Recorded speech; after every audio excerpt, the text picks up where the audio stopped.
IPL సీజన్లో betting జోరందుకుంది. నర్సరావుపేటలో cricket బెట్టింగులకు పాల్పడుతున్న 6గురిని పోలీసులు అరెస్ట్ చేశారు.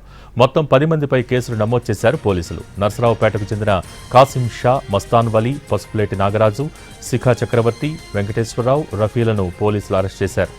బుకీల నుంచి 4,58,000 నగదు, 6 సెల్ ఫోన్లు, ల్యాప్టాప్ స్వాధీనం చేసుకున్నారు.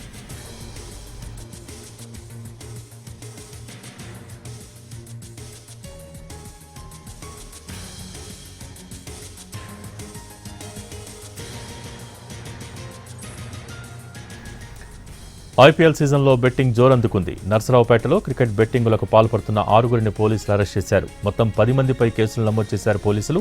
నర్సరావుపేటకు చెందిన కాసిం షా, మస్తాన్ వలీ, పసుపులేటి నాగరాజు, శిఖా చక్రవర్తి, వెంకటేశ్వరరావు, రఫీలను పోలీసులు అరెస్ట్ చేశారు. బుకీల నుంచి 4,58,000 నగదు, 6 సెల్ ఫోన్లు, ల్యాప్టాప్ స్వాధీనం చేసుకున్నారు.